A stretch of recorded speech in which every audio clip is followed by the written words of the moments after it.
Romanos 8:28.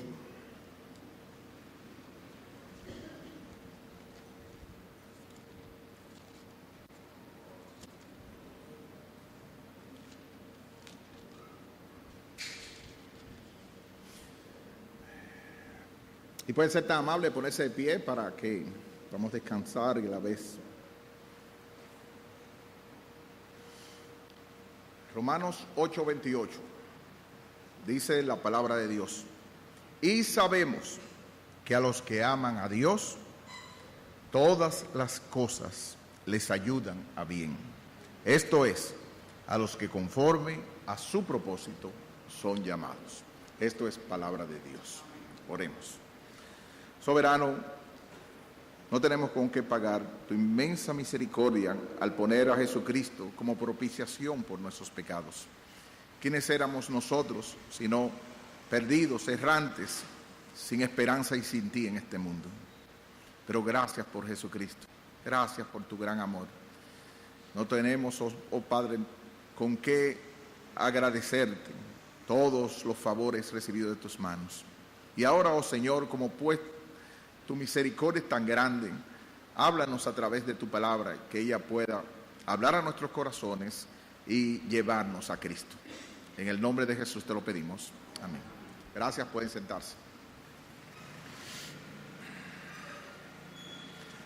En su libro, Cuando lo que Dios hace no tiene sentido, el doctor James Dobson nos cuenta acerca de Charlie Chuck Free, joven de 17 años, inteligente y amigable, que después de graduarse en la secundaria y obtener buenas notas en medicina, se compromete con una bella y piadosa joven llamada Karen, se matricula en una especialidad en la Universidad de Arizona, una universidad que admitía solo 150 personas de 700 que aspiraban en ese lugar. Ese joven talentoso, pensando ir de misionero al finalizar el periodo que él estuviera haciendo esa especialidad. Al término de su primer año, se siente muy fatigado y esta fatiga le comienza a aumentar y aumentar, y él entonces acude hacia los médicos y el análisis que revela es leucemia aguda, que en menos de 6 meses le lleva a la tumba. Fue tan agresivo, fue tan rápido, que en 6 meses ya él había partido para estar con el Señor. Junto con el autor James Dobson nos preguntamos cómo podría tener sentido todo esto. ¿Por qué un joven destacarse en semejante forma, ser aceptado en una universidad así, entre 700 personas, para morir en menos de un año? ¿Por qué llevarse la vida a una persona que pudo hacer tanto bien a personas con su profesión y el evangelio? No tenemos respuestas a miles de casos como este. Pero una cosa es segura: sabemos que los que aman a Dios, todas las cosas ayudan a bien. El apóstol Pablo le escribe esta carta, tratado en defensa del evangelio, a la iglesia de Roma, iglesia que él no fundó y que deseaba conocer y tener comunión de camino hacia España. En esta carta él destaca la justicia de Dios por medio de la fe, la parte esencial del evangelio, poder de Dios para salvación a todo aquel que cree, como dice en Romanos 1:16. Y como explica William Hendrickson, este pasaje es una especie de resumen del capítulo 8 desde el verso 1 hasta el 27, por eso lo leímos. No puede ser completamente comprendido a menos que sea a la luz de los versículos 1 al 27. Extrae una conclusión, en realidad una consolación en medio, una conclusión muy consoladora. Pablo ha demostrado lo que leímos, que para que todos los que están en Cristo Jesús ya no hay condenación, los versículos 1 hasta el 8. Ellos son la morada del Espíritu que aún resucitará sus cuerpos de manera gloriosa, como aparece en los versículos 9 al 11. Ellos reciben la seguridad de ser hijos de Dios y como tales son sus herederos. Tú y yo somos herederos de Dios, herederos de todas las cosas por venir, de manera segura, de manera fiel. Nuestro Señor va a hacer eso. Y por esa causa significa que algún día ellos compartirán su gloria, una gloria tan maravillosa que en comparación con ella las dificultades se desvanecen en la nada. No importa lo que va a venir, es poco el tiempo, no importa la carga de sufrimiento, es tan poco, 100, 120 años, va a ser tan poco con la gloria que va a ser manifestada cuando el Señor venga. Viviremos en ese nuevo cielo y esa nueva tierra que anhela con sus gemidos toda la creación. Toda la creación está parada, y esa es la idea del original, está parada mirando la manifestación gloriosa de los hijos de Dios. Nos está mirando a nosotros, está en expectativa, porque ella está gimiendo, queriendo también ser renovada. Y no solo eso, dice en los versículos 23 al 25, que nosotros mismos estamos en esa espera. Estamos en un cuerpo que se deteriora, estamos en dificultades, estamos en dolencias, estamos en un mundo caído. Y ese gemido es el nosotros de Maranata. Ven, Señor Jesús. Ese anhelo está dentro de nosotros, esperando la adopción, la completa revelación de la manifestación gloriosa de los hijos de Dios. De modo que ese Espíritu siempre intercede por nosotros en armonía con la voluntad de Dios. De modo que dicha intercesión, acompañada de gemidos indecibles, será sin duda efectiva.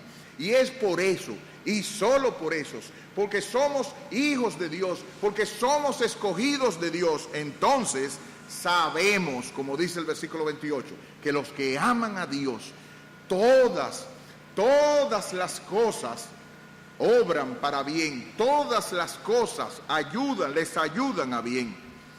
Y este pasaje significa, eso lo dimos en el domingo pasado, que si tú eres llamado por Dios, si tú eres escogido por gracia desde antes de la fundación del mundo, como aparece en el versículo 29, si tú le amas porque Él te amó primero, los que aman a Dios, entonces todas las cosas, las buenas y las malas, las agradables y las desagradables, las gozosas y las dolorosas, las justas y las injustas, les ayudan, están obrando. Como dice la Biblia de las Américas, cooperan. Dios dispone todas las cosas para el bien de los que le aman.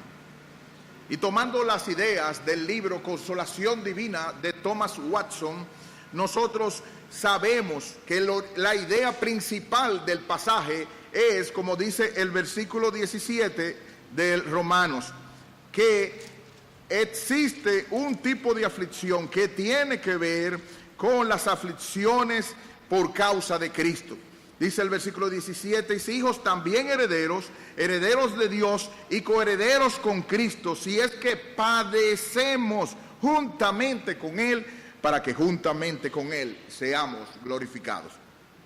La idea principal del texto son las aflicciones por causa de Cristo, pero en base al libro de Consolación Divina de Thomas Watson, nosotros vamos a tomar ciertas áreas de bosquejo y por eso vamos a comenzar con algunas cosas malas como él las definió.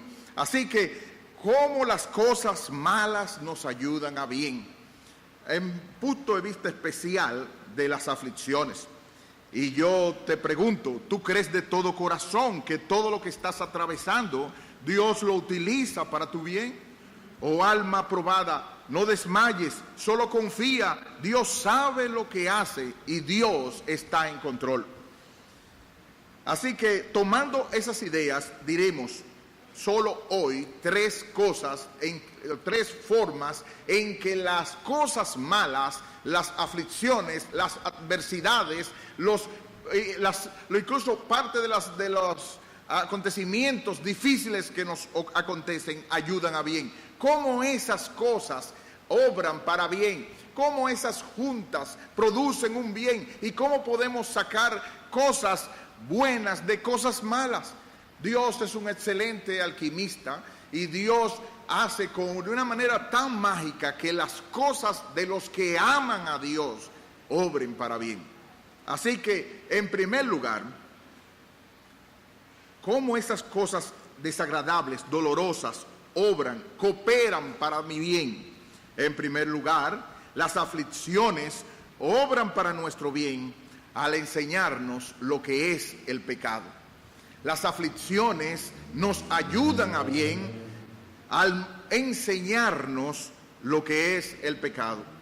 Escuchamos lo terrible que es el pecado, pero solo lo vemos como un león en una fotografía. Qué bonito se ve ese león. Pero cuando Dios abre la puerta de la aflicción, vemos las terribles consecuencias para nuestras vidas. Un lecho de enfermedad enseña más a menudo que un sermón, dice Thomas Watson. Un lecho de enfermedad enseña más a menudo que un sermón. Vayan conmigo al Salmo 119, 67. No lo quiten de ahí porque vamos a ver otro pasaje en ese mismo salmo. Salmo 119, 67.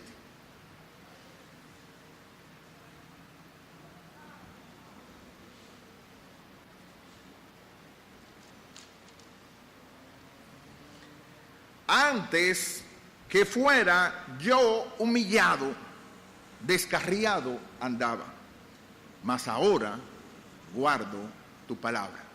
Antes que fuera yo humillado, descarriado andaba, mas ahora guardo tu palabra. Mira el contraste en el pasaje. Antes descarriado, ahora guardo tu palabra. Y preguntamos al texto, ¿qué fue lo que le mostró su pecado para enmendarlo? ¿Qué fue lo que hizo que una persona que estaba descarriada, que estaba alejada de los pasos de Dios, hizo que guardara su palabra? Le preguntamos al texto y nos da una respuesta clara. Según el salmista dice, ¿antes de qué cosa? Que fuera humillado. Antes de que viniera la adversidad, antes de que vinieran las cosas malas, antes de que vinieran cosas difíciles en mi vida, yo andaba descarriado. Fue la aflicción, oh bendita adversidad, que ha sido tan buena profesora a nuestras vidas. Ha mostrado el pecado en todas sus dimensiones y lo tontos que fuimos al escuchar las advertencias que nos dieron o las señales de nuestra misma salud, hasta que, como dice C.S. Lewis, Dios nos susurra con los deleites, nos habla a través de nuestra conciencia por la palabra y nos grita con nuestras aflicciones. Yo te pregunto, ¿ha tenido Dios que gritarte en las terribles consecuencias de tu pecado al no prestarle atención? Entonces las aflicciones te ayudan a bien. Spurgeon en El Tesoro de David dice, así como los hombres recortan las plumas de las aves cuando empiezan a volar demasiado alto o demasiado lejos, así también Dios disminuye nuestras riquezas, Dios disminuye nuestra salud, Dios disminuye nuestra posición y así sucesivamente, para que no traspasemos nuestros límites y nos gloriemos demasiado en tales dones.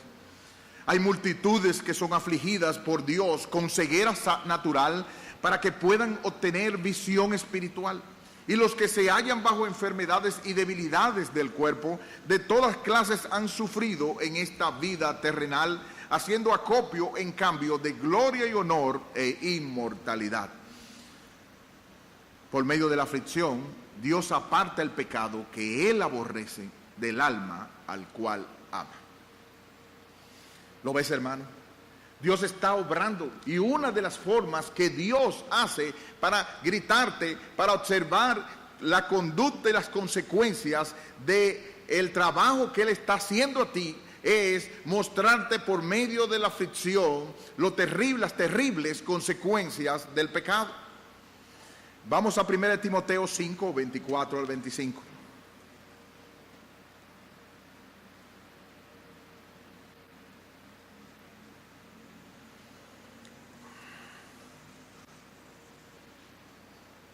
Primera epístola del apóstol Pablo a Timoteo, capítulo 5, versículos 24 y 25. Hablando en el contexto de los ancianos, dicen: los pecados de algunos hombres se hacen patentes antes de que ellos vengan a juicio, mas a otros se los descubren después. Asimismo, se hacen manifiestas las buenas obras, y las que son de otra manera no pueden permanecer ocultas. Hay veces que Dios, en su paciencia y en su misericordia, y por alguna manera tolera con paciencia que algunos pecados sean llevados a juicio después en algún tipo de consideración. Pero hay veces cuando Dios viene y nos muestra la realidad de nuestro pecado o la realidad de las circunstancias, y cuando hace eso, gloria a Dios por eso, porque nos hace ver la fealdad, lo terrible consecuencia de lo que nosotros hicimos. Y como la persona del Proverbios dirimos: oh, cuán horrible fue, cuán terco fui que no hice caso al consejo. Así que en ese sentido, las cosas malas nos ayudan a bien. En segundo lugar, las aflicciones obran para nuestro bien al enseñarnos más acerca de quiénes somos. En uno es mostrar las consecuencias del pecado, en otros mostrarnos quiénes somos de verdad, quién es el verdadero Huáscar, quién es el verdadero cada uno de ustedes en medio de eso. Vemos una corrupción que no creíamos que se encontraba allí. Y en el Salmo 119, 71, vimos el 67 y ahora vamos a ver el 71. En el Salmo 119, 71, dice el salmista: bueno me es haber sido humillado para que yo pueda aprender tus estatutos.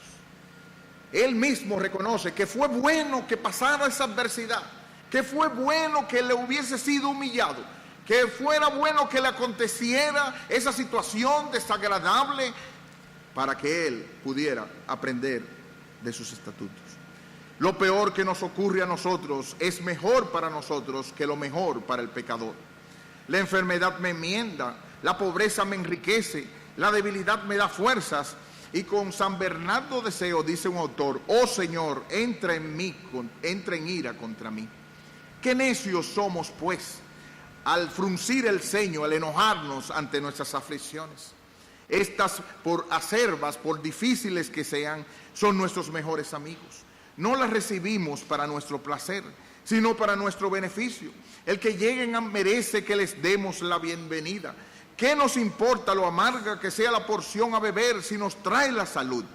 Y te pregunto, ¿no ha mostrado una determinada aflicción, un determinado problema, lo que en verdad había dentro de tu propio corazón? Con la promoción o alabanza de aquel persona que se le elogió, ¿no mostró Dios la envidia, como predicó el hermano Camarena, los celos, el orgullo, la presunción que había acerca de ti? Y algunos pecados que tú muchas veces pensaste que nunca, o que allá habían pasado, o que no existían, y vino la adversidad y mostró quién realmente tú eres. ¿No fue eso para tu bien? En la conducta de tus hijos, en la decepción con tu esposo o con tu esposa, ¿no mostró Dios lo impaciente, lo intolerante, lo demandante que tú eres? Vayan conmigo a Segunda de Crónicas 32, 30 al 31. Segundo libro de Crónicas, capítulo 32.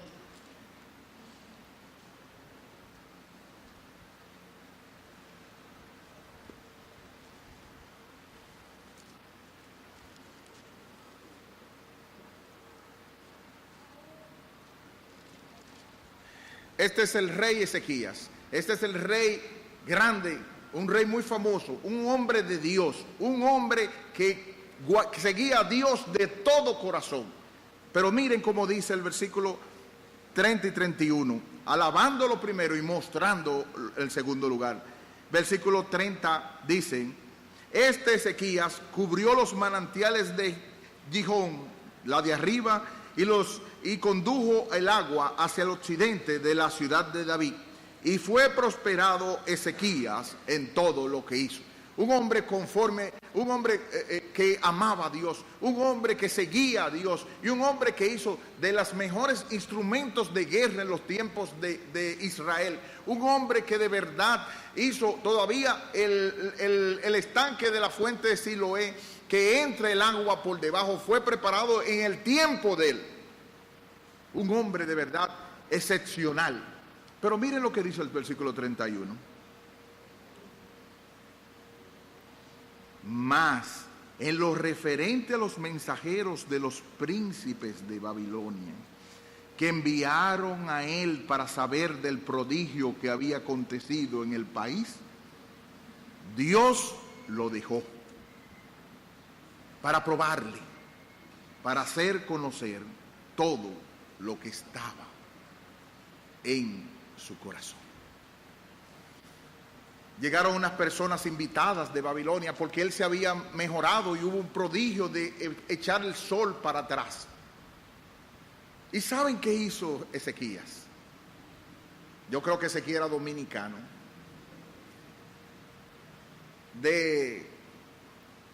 No sé cómo tú le traduces, pero la idea es una persona que es, ¿cómo es? Demasiado espontáneo, esa es la palabra, porque por no decir una palabra que es el dominicano, ustedes saben cuál es esa palabra. Se puso y le mostró, dice la Biblia, todos los tesoros que tenía. No hubo una sola cosa que no le mostrara. Ya ustedes saben el idioma dominicano, ¿cómo se llama esa palabra? Hay gente que viene y mira la cocina, y mira lo que sí, okay, y después mira lo otro, después mira lo otro. Eso fue lo que hizo Ezequías con todos los tesoros que tenía. Y Dios le llamó la atención, le dice: mira, por tú te enseñando eso, después van a venir en un tiempo los de Babilonia y te van a quitar todo eso, pero no va a ser en tu tiempo. Pero lo que quiero decir es que el pasaje quiere enseñarnos que Dios podía haberle dicho: espérate, Ezequías, tranquilo, párate ahí, no le sigas diciendo, o a cualquier otro tipo de cosas. No. Dios lo dejó para probarle. Y ahí otra vez el término probar del Antiguo Testamento no es que Dios no tuviera conocimiento o información acerca del resultado que iba a pasar. Porque el pasaje nos dice claramente que cuando Dios lo dejó para probarle, no era para saber lo que había en el corazón de Ezequías, era para que Ezequías supiera lo que había en su corazón. Era Ezequías que necesitaba saber, no Dios. Dios lo sabe todo, escudriña la mente y el corazón, no está la palabra en la boca y él la sabe. Pero él quería que en esa adversidad, en esa prueba, en esa dificultad, Ezequías supiera lo que había en su corazón, lo vanidoso, lo orgulloso, lo prepotente. Un hombre de Dios pudiera llenarse esas tres cualidades y muchas más. Y muchas más. Porque gracias a Dios somos creados en Cristo Jesús para buenas obras. Somos escogidos de Dios. Cristo ha muerto por cada uno de nuestros pecados. Pero el proceso, Dios es un redentor insatisfecho. Estamos en el ya, pero el todavía. Y Dios sigue trabajando para conformarnos a la imagen de Cristo. Y el cincel y el martillo tiene que mostrar lo espontáneo que somos y que tenemos que aguantarnos, lo vanidosos que somos y muchas otras cosas más que salen de nuestro propio corazón. Así que gracias a Dios que Él logra que las adversidades muestren lo que hay en nuestro corazón. Dios expone nuestros pecados para humillarnos, para ser más precavidos contra futuras tentaciones del pecado, como dice la Confesión de Westminster y la de Bautista de 1689, en el capítulo de la providencia. Dios nos deja que nos vayamos de bruces a veces. Dios nos deja como los salmistas, como el pueblo de Israel, que pidiendo carne y ese tipo de cosas, que comamos toda la carne que quisiera, y todavía está la carne en los dientes cuando Él envía su disciplina correctiva a nuestras vidas. Y bendito sea Él, que son disciplinas de amor para nuestras vidas, para hacernos ver lo que hay en el corazón. Que cuando nosotros creemos que ya estamos más santos, que hemos alcanzado a alturas más grandes, cuando Él viene, nos envía el mensajero de Satanás que nos abofetee, para que entonces, pidiéndole a Él por 3 veces que nos lo quite, nos dice: bástate mi gracia, porque mi poder se perfecciona en la debilidad. En tercer lugar, este es mi último punto relacionado con las causas de lo que Dios, cómo las cosas malas nos ayudan a bien. Las aflicciones obran para nuestro bien al hacer más íntegro el corazón, más entero para Dios, más puro para Dios. Eso es lo que quiere decir. En 2 Corintios 1, 8 al 11 nos muestra cómo vienen las pruebas y nos hace que el corazón se vuelva más puro para Dios. Primera epístola del apóstol Pablo a los Corintios.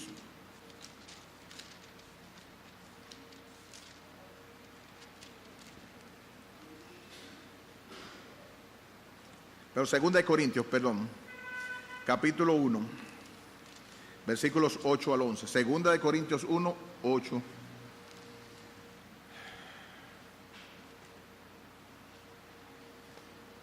Porque, hermanos, no queremos que ignoréis acerca de nuestra tribulación que nos sobrevino en Asia.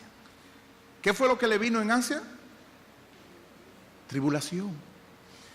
Pues fuimos abrumados sobremanera, más allá de nuestras fuerzas, de tal modo que aún perdimos la esperanza de conservar la vida. Pero tuvimos en nosotros mismos sentencia de muerte. ¿Con qué propósito, Pablo? Para que no confiésemos en nosotros mismos, sino en Dios, que resucita a los muertos, el cual nos libra, y que esperamos que aún nos librará de tan gran muerte. En el pasaje que hemos leído, fue solo después de la aflicción. Posiblemente sea eso cuando fue apedreado en Listra, que estuvo casi al nivel de quedarse muerto. Fue solo después de la aflicción que Pablo se apoyó más en Dios, que resucita a los muertos. Y es Dios y solo Dios que te hará más santo, más íntegro, más piadoso, más devoto a Él. Dios está más interesado en conformarte a la imagen de su Hijo, como dice el versículo 29, que está al lado del 28. Dios nos ha predestinado para ser conformados, para coger el molde. Dios está interesado no en hacerte feliz. Eso sería una consecuencia ya después de Dios está más interesado en que te parezcas a Cristo. Y Dios va a seguir trabajando con el martillo. Dios va a seguir trabajando con el cincel. Dios va siguiendo produciendo las heridas que sean necesarias. En algunos, como fue el caso de la cena del Señor, tuvo que matarlos y enfermarlos. Para Dios no es ningún problema, porque en su amor y en su misericordia Él está más interesado que te conformes a Cristo a que vivas bien. Así que es realmente, los inconversos solo claman a Dios cuando están apurados, pero frecuentemente nosotros tenemos que dar muchas gracias a las aflicciones, a las cosas malas que nos han acontecido, porque eso nos acerca a Dios. Oh, cuán difícil cuando nos hemos visto en medio de un tapón, en medio de una salida determinada, en medio de cercanos hacia un accidente, en medio de no encontrar una guagua para coger hacia el otro lado. Cuántas adversidades nos han venido y cómo ellas nos han acercado directamente a ayuda, oh Jehová. ¿Cuántas veces nos han producido eso? Es realmente una experiencia sorprendente, dice Spurgeon, el ver a un hombre que sale de la cama de la enfermedad o de otro horno de aflicción, más como un ángel en pureza, más como Cristo en santidad, inocencia y apartado de los pecadores, más como Dios mismo, siendo más justos en nuestros caminos y un ejemplo más santo en toda nuestra conducta. Tal como las aguas son más puras cuando están en movimiento, también los santos suelen ser más santos cuando pasan aflicciones. Se sabe que por medio de la mayor aflicción, el Señor ha sellado las más dulces instrucciones. Termina la cita. Si nosotros le vamos a 1 de Pedro 1, 6 al 8, vemos que la fe es que se produce por medio del fuego. Las gracias que están en nosotros como la fe es por medio de la tribulación y de la prueba que avanzan y son acrecentadas en nosotros. Versículo 6, primer libro de Pedro, capítulo 1, versos 6 al 8. En lo cual nosotros os alegráis, aunque ahora por un poco de tiempo, si es necesario, tengáis que ser afligidos en diversas pruebas. Si es necesario, tengamos que ser, ¿qué? Afligidos en diversas pruebas. ¿Con qué? Para que sometida a prueba vuestra fe, mucho más preciosa que el oro, el cual, aunque perecedero se prueba con fuego, sea hallada en alabanza, gloria y honra cuando sea manifestado Jesucristo. La comparación aquí es al proceso en que se refinaba el oro y los metales preciosos. El horno, el fuego, simbolizan la aflicción, el dolor. Dios conoce lo dividido que es nuestro corazón, y para hacerlo íntegro lo hace pasar por el fuego, para que las gracias más puras resplandezcan para Él. Martín Lutero dijo una vez que nunca le fueron tan dulces los salmos. Nunca llegó a comprender de una manera tan dulce muchos de los salmos hasta que no experimentó algunos tipos de aflicciones. Y así como en la fundición de los metales, las impurezas salen a flote, son recogidas por una especie de colador, y el artífice, Señor, se queda cerca de ti en tus problemas hasta que se refleja en tu rostro, el rostro del metal fundido, hasta que Cristo se refleja en ti. Eso es lo que está buscando Dios.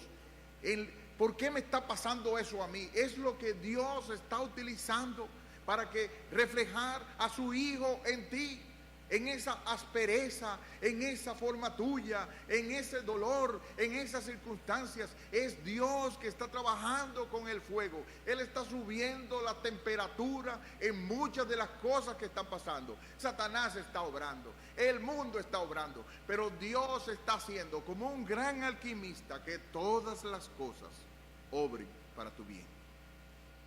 El oro más puro es más maleable. La mejor hoja de acero es la que más se dobla para volver a enderezarse. Dios utiliza el fuego como el herrero para enderezar lo torcido. A manera de aplicación, tengo 3 ideas que darte. Cuarta para los que no conocen. Te pregunto, ¿estás siendo un buen alumno? ¿Estás observando las cosas malas en tu vida, aún las aflicciones? que otros te causan como un instrumento utilizado por Dios para tu bien. No te quejes, ni la menosprecies. Vayan conmigo a Hebreos 12, 4 al 11. No menosprecies lo que el Señor está haciendo en tu propia vida. 12:4 hasta el 11, pero vamos a dar primero hasta el 6. Porque aún no habéis resistido hasta la sangre combatiendo contra el pecado, y habéis ya olvidado la exhortación que como a hijos se os dirige diciendo: Hijo mío, no menosprecies la disciplina del Señor, ni desmayes cuando eres reprendido por Él, porque el Señor al que ama disciplina y azota a todo el que recibe por hijo. No lo menosprecies, pero además sopórtala como el mensajero de Satanás que te abofetea, pero en el que Dios muestra su gracia. Versículo 7. Si soportáis la disciplina, Dios os trata como hijos, porque ¿qué hijo es aquel a quien el Padre no lo disciplina? Pero si se os deja sin disciplina, de la cual todos han sido participantes, entonces sois bastardos y no hijos. La disciplina de Dios es la muestra de que eres un hijo de Él. Por otra parte, tuvimos a nuestros padres terrenales que nos disciplinaban y los venerábamos. ¿Por qué no obedeceremos mucho mejor al Padre de los Espíritus y viviremos? Y aquellos ciertamente por pocos días nos disciplinaban como a ellos les parecía, pero Dios, para lo que nos es provechoso, para que participemos de su santidad. Es verdad que ninguna disciplina al presente parece ser causa de gozo, sino de tristeza, pero después da fruto apacible de justicia a los que en ella han sido ejercitados. El final que yo no les dije acerca de la novia de Chuck, Karen, fue que se casaron meses antes de que él muriera. Y cuando él murió, pasaron el tiempo y ella se graduó, aprovechó y entró a la universidad para estudiar medicina. Se fue de misionera para Switzerland, África del Sur,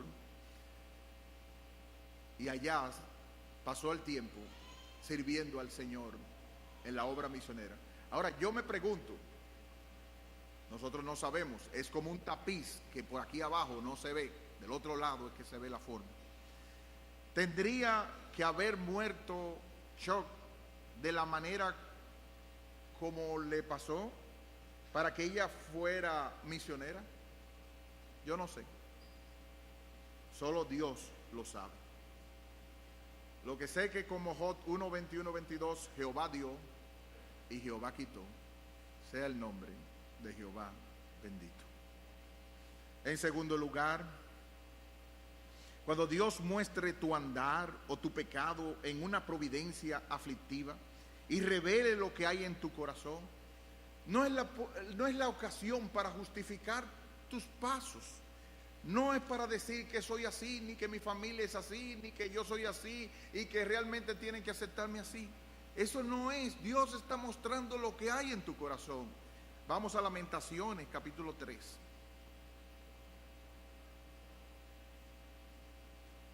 Después de Jeremías está Lamentaciones, capítulo 3, versículos 37 al 42. Cuando Dios muestre tu andar o tu pecado en esa providencia aflictiva, examina tus pasos. No seas rebelde, humíllate y pide perdón ante quienes sea necesario. Ya sea el hogar, la iglesia, el trabajo, son buenas esferas para arrepentirte y confesar. Lamentaciones 3, 37 al 42. 37 al 42. ¿Quién será aquel que diga que sucedió algo que el Señor no mandó? De la boca del Altísimo no sale lo malo y lo bueno. ¿Por qué se lamenta el hombre viviente? Laméntese el hombre en su pecado. Escudriñemos nuestros caminos y busquemos y volvámonos a Jehová. Levantemos nuestros corazones y manos a Dios en los cielos. Nosotros nos hemos rebelado y fuimos desleales, tú no perdonaste. Cuando el Señor hace eso en nuestra vida, no es quedarnos así. ¿Qué vas a hacer con lo que Dios está mostrando que hay dentro de tu propio corazón? ¿Tendrá que volver Dios a utilizar el cincel y el martillo y otra providencia aflictiva? Yo no sé cómo fueron la mayoría de las educación en muchos de nosotros. En mi caso, yo sí sabía lo que me pasaba si yo vomitaba la medicina. ¿Qué pasaba en mi casa normalmente si la medicina era expulsada? Oh, fácil. Otra y la cuchara más grande todavía. Llegaron a ponerme, taparme la nariz y abrirme la boca. Tendrá que hacer eso Dios contigo para que tú reconozcas la condición de tu corazón y tener que volver Dios, porque te lo aseguro, como Él quiere conformarte a la imagen de Cristo, si no aprendes de la primera lección, te la va a volver a repetir. Por último, observa a Jesús. Ese es nuestro modelo. Imita su vida, trata de ser como Él. En la aflicción o cosas malas que ocurran en tu vida, Cristo simpatiza contigo, intercede continuamente por ti. En Hebreos 12, 2 al 3, nos impulsa que quitando el pecado y las cosas que nos puedan detener en el camino, dice, puestos los ojos en Jesús, el autor y el consumador de la fe, el cual por el gozo puesto delante de él sufrió la cruz, menospreció el oprobio y se sentó a la diestra de Dios. Consideren, pónganse a pensar, ese considerar, esa palabra considere, es que para considerarlo a él es examinarlo cuidadosamente desde varios ángulos. Consideren aquel que sufrió tal contradicción de pecadores contra él mismo, para que vuestro ánimo no se canse hasta desmayar. Tú no has sufrido más que Cristo. Las adversidades, las injusticias que te han pasado, no son más de las que nuestro Señor Jesucristo, el varón de dolores, el experimentado en quebranto, soportó. Y como dice primera de Pedro 2, 21 y el 25, pues para esto fuisteis llamados, hablando de los siervos o trabajadores, porque también Cristo padeció por nosotros, dejándonos ejemplo para que sigáis sus pisadas. ¿Cuál fue la reacción de Cristo? No hizo pecado, ni se halló engaño en su boca. No dijo que para malo, malo y medio. No reaccionó con esa manera con su esposo, con su esposa, con sus hijos, quien cuando le maldecían no respondía con maldición. Cuando padecía no amenazaba, sino encomendaba la causa al que juzga justamente. Yo me voy de esta casa, aquí no se aguanta, qué sé yo cuánto. Todas esas palabras no aparecen en el lenguaje de Cristo, quien llevó él mismo nuestros pecados en su cuerpo sobre el madero, para que nosotros, estando muertos a los pecados, vivamos a la justicia, y por cuya herida fuisteis sanados. Porque vosotros erais como ovejas descarriadas, pero ahora habéis vuelto al pastor y obispo de vuestras almas. Por último, a ti, amigo, que nos visitas, hijo de cristiano, que te encuentras sentado esta mañana. No pienses en ninguna manera que nosotros somos masoquistas, que nos gusta sufrir, que es el dolor que estamos ensalzando aquí. No. Job 5:7 dice, pero como las chispas se levantan para volar por el aire, así el hombre nace para la aflicción.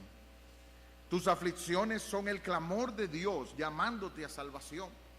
Así que, como dice el versículo 8 de Job 5, ciertamente yo buscaría a Dios y encomendaría a Él mi causa, el cual hace cosas grandes e inescrutables y maravillas sin número. Esta sociedad busca el placer, huye de todo lo que signifique dolor, pero Dios constantemente usa la cuchara de la aflicción como un lector óptico, como en las universidades, que antes utilizaban bastones, pero ahora usan lectores ópticos con fibra que nos muestran con un rayo dónde es nuestra situación. Ese láser que nos muestra cuál es la condición y la necesidad de Cristo es la aflicción. Y Dios muchas veces te lo está mostrando. ¿Por qué tú no le buscas? Él te está llamando al arrepentimiento, a que te humilles delante de Él, a que depongas tu orgullo y corras hacia Cristo, que te espera con los brazos abiertos. Él vino a este mundo, fue un varón de dolores, experimentado en quebranto, vivió la vida que tú debías vivir y murió la muerte que tú merecías, para que todo aquel que en Él cree no se pierda, mas tenga vida eterna. Y si tú crees, si tú acudes a Él con la mano desnuda de la fe, creyendo en su obra a favor de pecadores, serás salvo. Mi última advertencia: corre a sus brazos, no pierdas tiempo, y que Dios tenga misericordia de ti. Oremos. Padre Santo,